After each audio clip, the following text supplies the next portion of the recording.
Familia querida, el Señor les bendiga y les guarde. Digno es el Creador. Apocalipsis 4, del 5 al 11. La lectura para hoy está en Gálatas 2, Jeremías 49 y 50 y el Salmo 143. Nos dice Apocalipsis 4, del 5 al 11.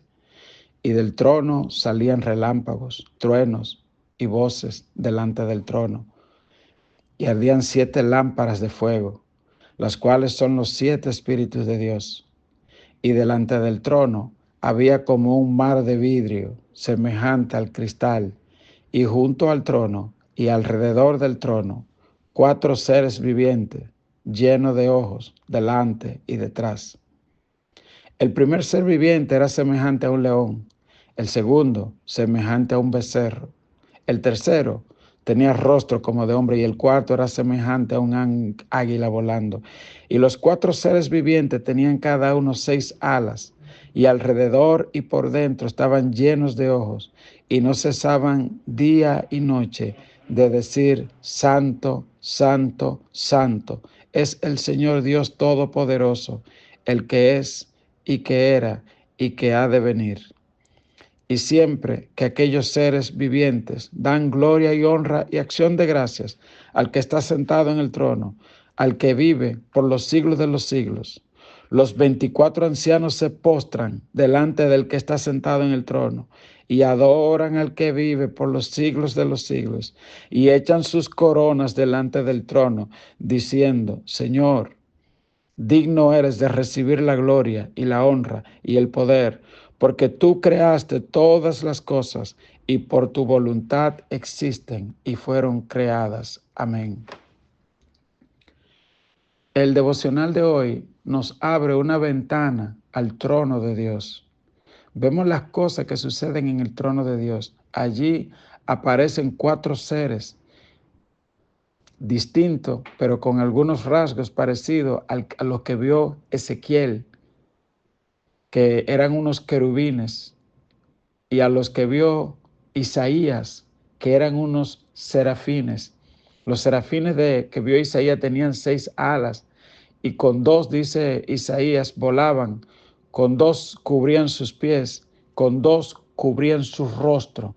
Estaban ante la misma presencia de la santidad de Dios, y ni siquiera los serafines, que significa seres de fuego, llenos de la presencia de Dios, eran dignos de mirar la gloria de la santidad de Dios. Y allí, ante su presencia, vuelvo y repito, los serafines no podían mirar su gloria. Imagine lo que pasó cuando dice la Biblia que él descendió al monte Sinaí y Moisés le dijo: muéstrame tu gloria.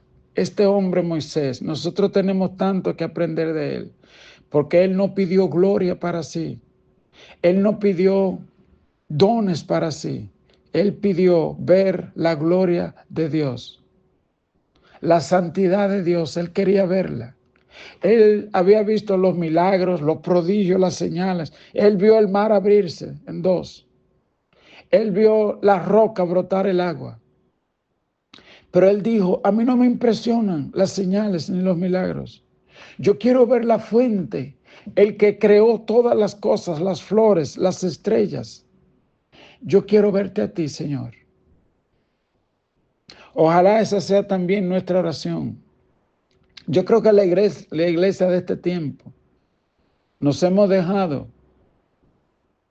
confundir un poco por los dones y estamos buscando mucho las señales y estamos buscando mucho los panes y los peces y nos estamos olvidando del Dios que da los panes y los peces.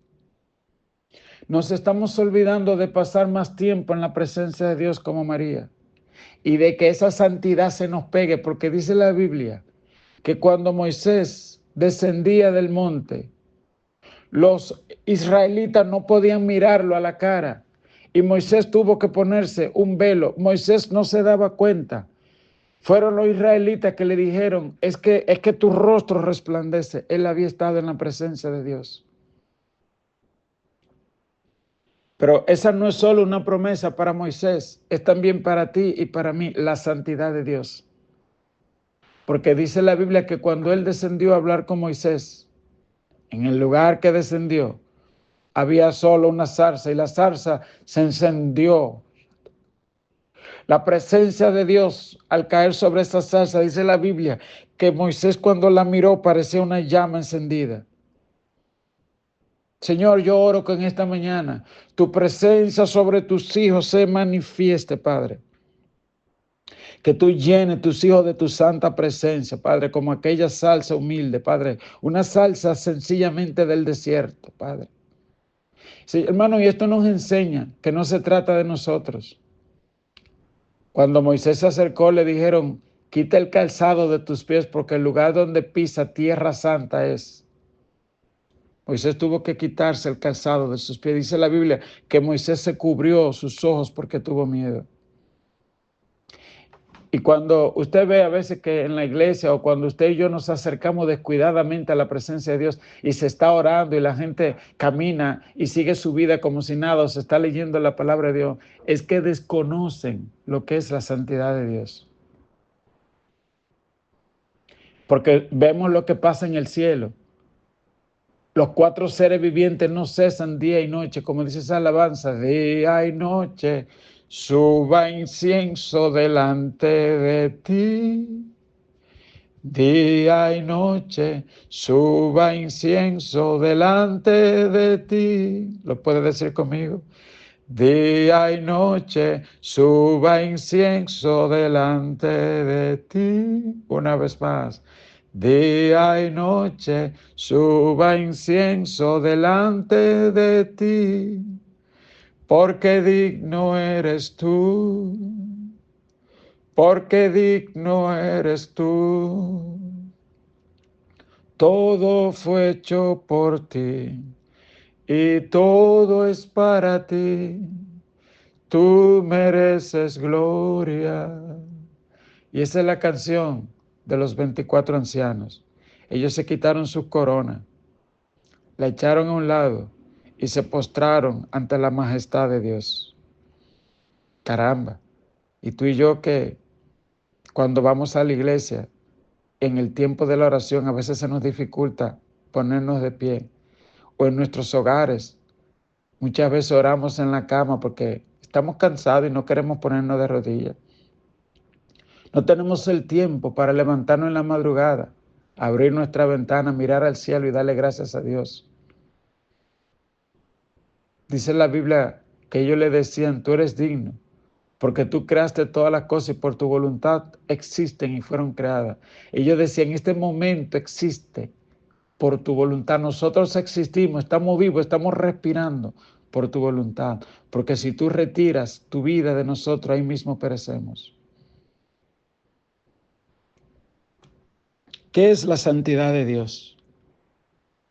Cuando usted se lee en la palabra de Dios, usted ve en 2 de Corintios 5:17, que dice, si alguno está en Cristo, nueva criatura es, las cosas viejas pasaron y todas son hechas nuevas. Dios al ser humano le regala, le transfiere su bendición, su santidad. Cuando el ser humano se acerca a Dios, a Moisés le dijeron, no te acerques. Sin embargo, a nosotros nos dijeron, entrad confiadamente al trono de la gracia. ¿Por qué? Porque ya Cristo murió en la cruz. Porque nosotros tenemos ahora entrada por su sangre. Primero, en el momento que usted cree, somos santificados. La santidad de Dios no es atribuida a nosotros. Él toma el pecado de nosotros y a nosotros se nos imputa su santidad. Es como cuando a alguien, un criminal, lo tienen en un tribunal y lo van a condenar y le dicen, tu condena es tanto, o pagas 10,000 millones de dólares y tú no tienes, pero viene alguien y paga todo ese dinero. Y el juez dice, ahora tú eres limpio, ya tú eres libre. Eso fue lo que hizo Jesús en la cruz. Usted sabe, alguien dijo, el crimen es cuando uno viola la ley de los hombres, el pecado es cuando uno viola la ley de Dios. Y el hombre no tiene con qué pagar cuando uno viola la ley de Dios, porque la paga del pecado es muerte, y por eso Cristo pagó con su sangre. Y por medio de él es que nosotros somos salvos, primeramente. Segundo, santos, porque de su santidad recibimos. ¿Y cómo recibimos la santidad de Dios? Primera de Pedro 2:9 dice, ustedes son un linaje escogido, real sacerdocio, nación santa, pueblo adquirido por Dios, para que anunciéis la virtud de aquel que os llamó de las tinieblas a su luz admirable. Dice que fuimos adquiridos por Dios, se pagó un precio. ¿Cómo más? Juan 15:4 dice, permanezcan en mí y yo en ustedes, como el pámpano no puede llevar fruto por sí, si no permanece en la vid, así tampoco ustedes si no permanecen en mí. Yo soy la vid, ustedes los pámpanos. El que permanece en mí y yo en él, lleva mucho fruto, porque separado de mí nada podéis hacer. Esto es Jesús hablando. Él dice que en un momento cuando uno se acerca a Dios como la zarza, uno puede recibir y estar encendido en esa presencia, en esa santidad. Pero si nos apartamos de Dios, al igual que la zarza que luego se apagó, su fuego se extinguió, nos pasa a nosotros. Y a los sacerdotes se les mandó que el fuego en el altar nunca se debe dejar de apagar. El fuego de la presencia de Dios en tu vida y en mi vida nunca debe dejar de apagarse. Y Satanás sabe que tú y yo somos una gran amenaza para su reino. Y entonces, hermano, nosotros tenemos que ser muy cuidadosos. Y yo creo que hay que predicar más en la Biblia, en la iglesia sobre esto. Porque Satanás va a tratar de identificar tu debilidad.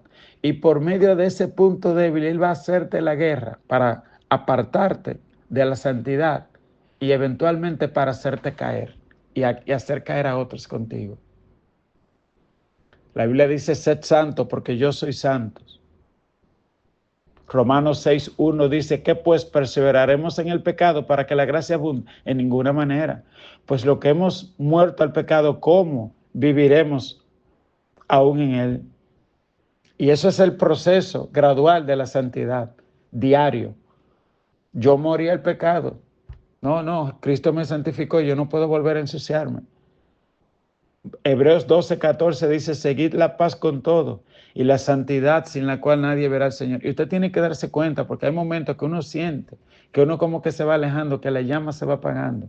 Ahí mismo uno tiene que soltar todo en banda y si hay que trancarse 3 días en la iglesia o coger par de ayuno aunque usted esté trabajando y decir yo aunque sea en la mañana, porque no puedo dejar que el fuego de la santidad de Dios se apague en mi vida. Amén. Les repito, esta cita que está en 2 Corintios 5:17, de modo que si alguno está en Cristo, nueva criatura es. Las cosas viejas pasaron y aquí todas son hechas nuevas. Que Dios te bendiga, que Dios te guarde. Que hoy tú y yo podamos dar fruto digno de arrepentimiento. Que la santidad de Dios sea reflejada en lo que somos, en lo que hacemos, en lo que meditamos en nuestros corazones, como dice ese verso. Sean gratos los dichos de mi boca y la meditación de mi corazón delante de ti. Dios te bendiga, Dios te guarde.